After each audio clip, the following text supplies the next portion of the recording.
ওকে, milling মেশিনের আমাদের আজকের যে বিষয়টাই করব যে মিলিং মেশিনের বর্ণনা। মিলিং মেশিনের বর্ণনার মধ্যে আছে মিলিং মেশিনের কয়েকটি বৈশিষ্ট্য, মানে সিএনসি মিলিং মেশিনের যে এটা হচ্ছে স্পেশাল একটা বলা যেতে পারে। যেমন সিএনসিগুলোতে থাকে, এই সিএনসিগুলোর মধ্যে এইটাও একটা আর কি, বা সিএনসি মেশিনগুলোর মধ্যে যে অংশগুলো থাকে এটা হচ্ছে অটোমেটিক টুল চেঞ্জার। তার মানে কি, আমাদের যে টুলগুলো আছে দেখো, এই যে যে অংশটা আছে এটা থেকে এটিসি, তার মানে কি বলা হচ্ছে অটোমেটিক টুল চেঞ্জার। তার মানে এই অংশগুলো হচ্ছে টুল। এই টুল আমাদের এখানে বিভিন্ন ধরনের টুল লাগানো আছে, দেখো এই যে মিলিংগুলোই কিন্তু লাগানো আছে, drilling, milling, face milling, end milling, এই যে মিলিং অপারেশনগুলো লাগানো আছে। এই ভিতরে মেকানিজমটা করা আছে, যেই মেকানিজমের মাধ্যমে এখানকার টুলটা কি হচ্ছে আমাদের চেঞ্জ করে দিচ্ছে।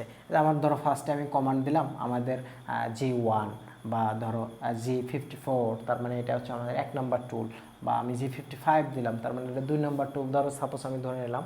তাহলে এই কোডগুলোর মাধ্যমে চেঞ্জ করে দেবে কে?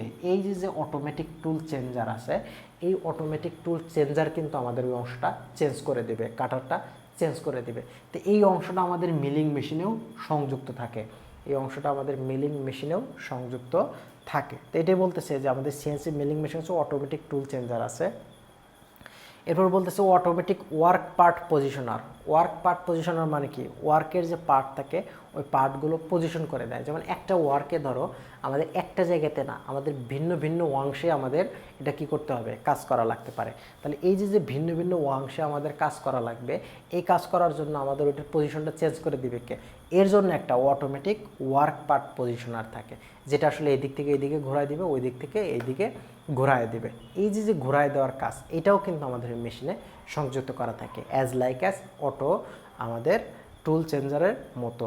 আচ্ছা, এরপর আছে automatic pallet changer. Pallet changer বলতে কি, আমরা দেখো মিলিং মেশিনে আমাদের কিন্তু এই যে যে অংশটা আছে, এই অংশটাকে বলা হচ্ছে প্যালেট।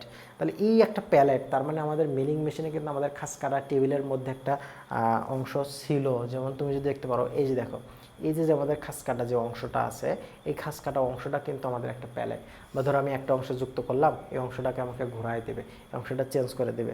তাহলে এই চেঞ্জ করাটা কীভাবে চেঞ্জ করে? প্যালেট। বা এইখান থেকে ধরো একটা জিনিস মুভ করতেছে, মুভ করতে করতে এটা উল্টায় দিবে, এটা উল্টায় দিবে, বা একটা 90 ডিগ্রি বা 60 ডিগ্রি আমাদের অ্যাঙ্গেল করে দিবে, ঘোরায় দিবে। এই ঘোরানোটার কাজও কিন্তু আমাদের অটোমেটিক করা হয়। তাহলে এই চেঞ্জারটাকে বলা হচ্ছে আমাদের অটোমেটিক প্যালেট চেঞ্জার। ঠিক আছে, তাহলে এই 3টা চেঞ্জার কিন্তু আমাদের ওইখানে সংযুক্ত করা থাকে। তাহলে এইটা হচ্ছে আমাদের মোটামুটি মিলিং মেশিনের মানে স্পেশাল কয়েকটা ক্যাটাগরি। যেমন প্যালেট চেঞ্জার, এটা কিন্তু অন্য অন্য মেশিনে থাকে না। যেমন ওয়ার্ক পার্ট পজিশনার, এই জিনিসটা কিন্তু থাকে না। যেমন স্পিন্ডল যদি থাকে, স্পিন্ডল কিন্তু লেদ মেশিনে কিন্তু আমাদের ওয়ার্ক পার্টটা সাধারণত মুভ করে না, এটা সার্কুলার একটা মুভমেন্ট দেয়, সার্কুলার একটা রোটেশন দেয়। এই রোটেশনের পরে আমাদের টুলটা কিন্তু এইদিকে ঘোরাঘুরি করে ওই কার্যবস্তুটাকে কর্তন করে। কিন্তু আমাদের কি করে, এইখানে টুল চেঞ্জেরও অপশন আছে, আবার কি করতেছে পার্ট পজিশনেরও আমাদের চেঞ্জের অপশন আছে, আবার প্যালেট চেঞ্জের যেমন সম্পূর্ণ উল্টায় দিতেও সে পারবে। ঠিক আছে, তো এই যে যে পার্টগুলো, এই যে যে মেশিনের এইগুলো আছে, এগুলো কিন্তু মিলিং মেশিনের জন্য স্পেশাল একটা আচ্ছা, এই যে যে মিলিং মেশিনগুলো আমাদের যে টুল চেঞ্জার বললাম, পার্ট বললাম, এই পার্টগুলো আসলে কিভাবে কোন দিকে মুভ করতে পারে, এটা আমরা একটু দেখি। আচ্ছা, এরপর আসতেছে কি সিএনসি মিলিং মেশিনের কোঅর্ডিনেট সিস্টেম।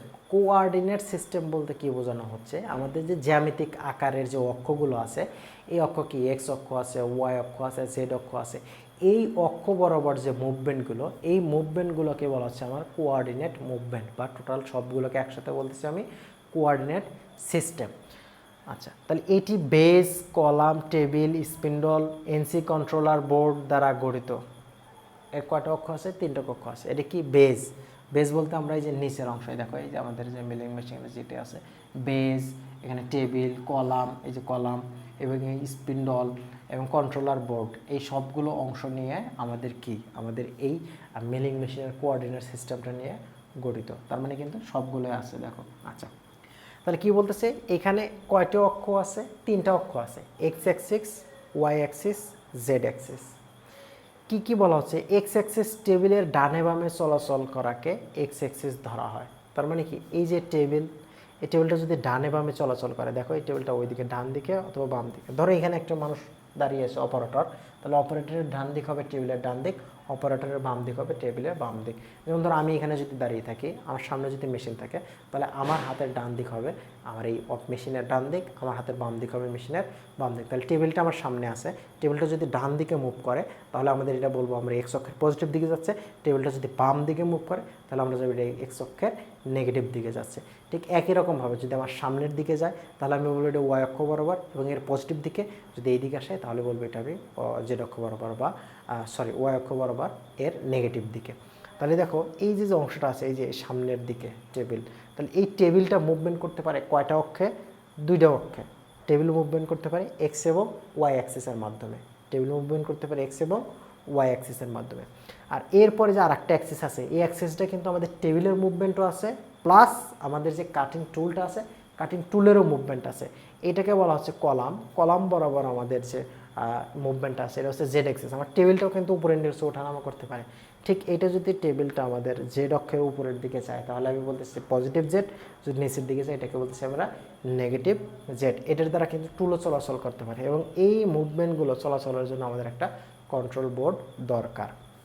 আচ্ছা, তাহলে এখানে কি বলছে ওয়াই অ্যাক্সিস, মানে টেবিলের সামনে পিছনে চলাচল করাকে, যেটা আমি একটু আগেই বললাম এই ওয়াই অ্যাক্সিস ধরা হয়। জেড অ্যাক্সিস স্পিন্ডলের উপরে নিচে চলাচল করাকে জেড অ্যাক্সিস ধরা হয়। তার মানে এই যে স্পিন্ডল আছে, স্পিন্ডল যদি উপরে নিচে চলাচল করে বা আমার টেবিলটাও উপরে নিচে চলাচল করতে পারে, এই যে চলাচল বা মুভমেন্ট এইগুলোকে বলা হচ্ছে আমাদের জেড অ্যাক্সিস। তাহলে আমরা এই ভিডিও লেকচারে কি দেখলাম? আমরা দেখলাম এই মেশিনের যে মিলিং মেশিন আছে, মিলিং মেশিন আসার স্পেশাল কী কী ক্যাটাগরি আছে। এর টুল চেঞ্জ করতে পারে, এর স্পিন্ডল চেঞ্জ করতে পারে, আবার এর কি করতে পারে আমাদের যে প্যালেট চেঞ্জার যেটা আছে, যেটা আমাদের এটাকে উল্টায় দেওয়া, কার্যবস্তুকে উল্টায় দেওয়া, এটাও কিন্তু করতে পারে। এরপরে কি আছে, এর যে অ্যাক্সিস বরাবর যে মুভমেন্টটা আছে এই মুভমেন্টটাও আমরা দেখলাম যে এক্স অ্যাক্সিস বরাবর এবং ওয়াই অ্যাক্সিস বরাবর, এই দুটো অ্যাক্সিস বরাবর টেবিল চলাচল করে, এবং জেড অ্যাক্সিস বরাবর আমাদের স্পিন্ডল এবং টেবিল উভয়ই চলাচল করতে পারে। এবং এটা হচ্ছে কলাম বরাবর। এবং এটা কি কি অংশ নিয়ে গঠিত?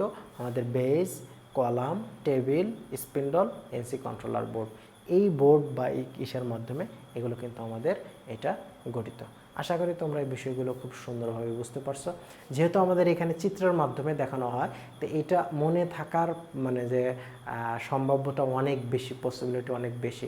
এই জন্য কিন্তু আমরা আমাদের একটু কষ্ট হলেও প্রত্যেকটা স্লাইডের মাধ্যমে চিত্রের মাধ্যমে দেখানোর চেষ্টা করছি। ঠিক আছে? তো এই চিত্রগুলো দেখলেও যেন তোমরা বুঝতে পারো, তোমরা যেন খাতায় কিছু লিখতে পারো এবং সহজে তোমরা এটা অনুধাবনযোগ্য হয় তোমাদের। তো এই জন্যই কিন্তু আমাদের এই পরিশ্রমগুলো। আমরা আশা রাখি তোমরা এই বিষয়গুলো খুব যত্ন সহকারে দেখবা এবং খুব ভালোভাবে এটা পড়াশোনা করবা। তাহলেই তোমরা দেখবা তুমি সহজে ওই জিনিসগুলো লিখতে পারতেছো, ওই জিনিসগুলো পড়তে পারতেছো। ঠিক আছে? আজকের লেকচার আমাদের এই পর্যন্তই ছিল। সামনের দিন হয়তো অন্য আর একটা লেকচারে তোমাদের সামনে হাজির হব।